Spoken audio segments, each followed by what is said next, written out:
So I'm on a drive out here to Eastern Kentucky to buy the first modification, and I'll let you guys know what that is when I get there. All right. What I ended up finding was a great deal on a steel Rubicon bumper off of a JKG, but I got a few other pieces to install first before the bumper goes on.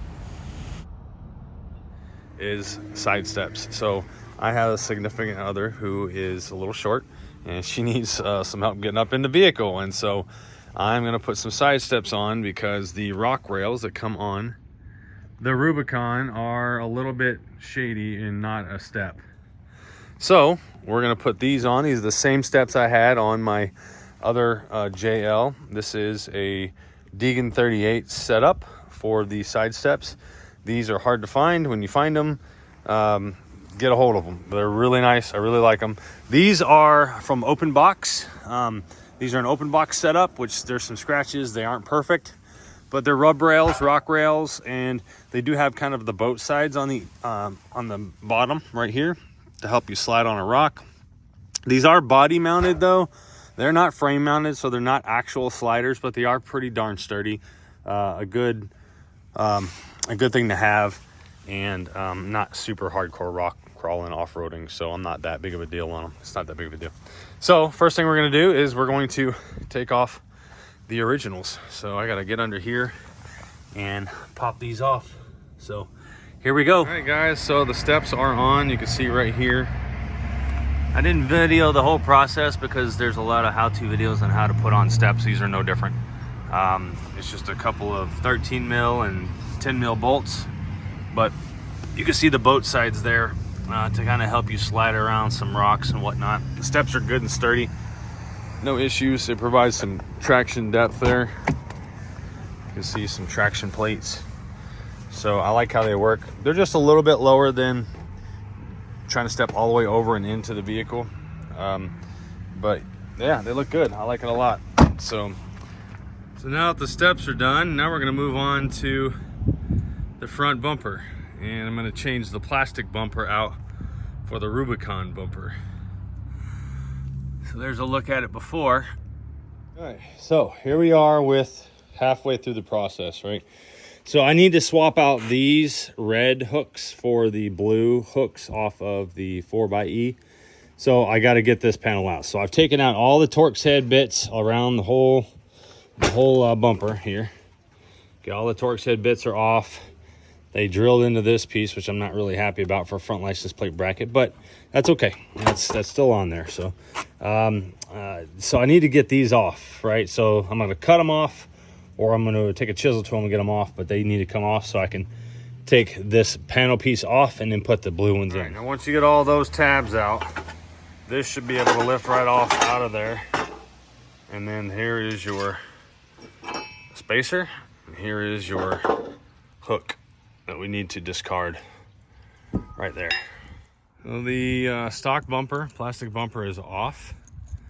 I need to take out all of these backside pieces. I have to get the blue hooks out right here. So gotta take all these pins out, take the fog lights out, and then I gotta take all this off here and get the blue hooks out.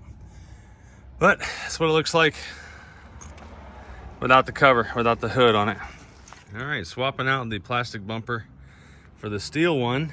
I got the blue hooks in there. I got everything tightened down on the back side. There is a spacer that you're gonna wanna put in here, right here, okay?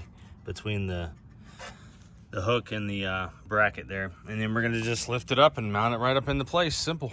Well, there the bumper is installed. Looks pretty good, I like it. I did wanna tell you, this is a JK front bumper. It came off of a JK Rubicon. It fits the JLs just fine. They did give me a skid plate with this that's for the JK.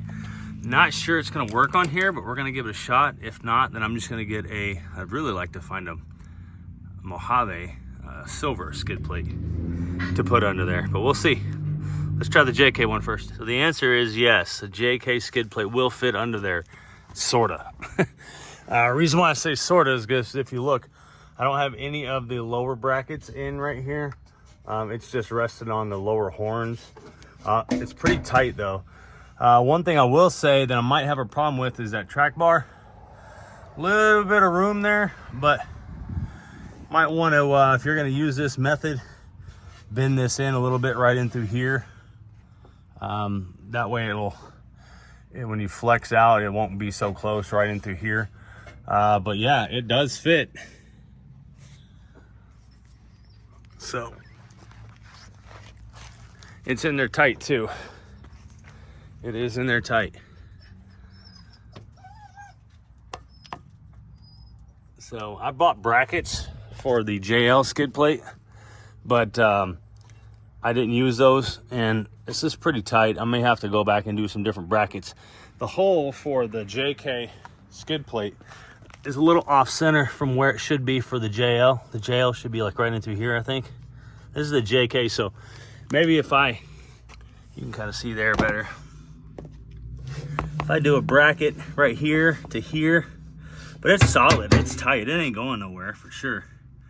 Now, whenever I get my winch plate in here and put my winch in, might be an issue, but in the meantime, it's fine. So there it is, guys. There it is. Gotta put my fog lights in. The brackets for those are on order. I haven't got them in yet. But there's the stubby Rubicon steel front bumper. So mods are starting to continue on the Jeep, and I got a package here from Amazon with a bunch of items, and I want to show you guys that I ordered. We'll go through these here in a minute, and I'll show you everything that I got. Okay, so here it all is. This is a rear cup holder. This is console items. Got a tinted side markers, and then the console storage shelf there. So let's do this one first, since it's kind of the easiest one. Basically what this does is it just goes in the rear back there where the not really cup holders are, but this little thing back in through here, it just kind of sits down inside of that, just like that. Simple as a pimple right there, and it's in there nice and tight. You got two cup holders now, and you still can put your phones in there, some gum, something like that on each side. So real quick, easy mod, and it's very useful since there's no cup holders back here at all. There is now. So moving on to the front console. Let's get that put in. All right, first things first, you're gonna wanna wipe it down with some alcohol prep or something to get, so because there's sticky stuff on this, on the sides here. So whenever you put this down in there, you're gonna wanna clean off the sides there where it's gonna stick to. So let's do that first.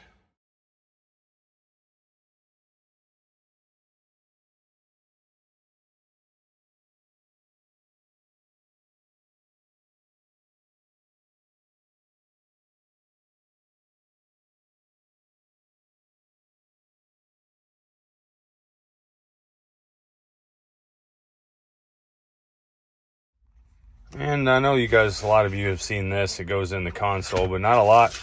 Maybe you've seen this little thing. It goes right up in here like this, right there. So you can do things like get pins, stuck pins in there, stick knives in there, different things. That's where it's gonna go. So there's an adhesive on the back. You just stick it right in there. So let's see how this works. All right, just a couple of things that I put in there for now, but it just stops things from being in here, and it doesn't have any issues closing. This one right here probably could go underneath this, but you can do a lot of different things with this.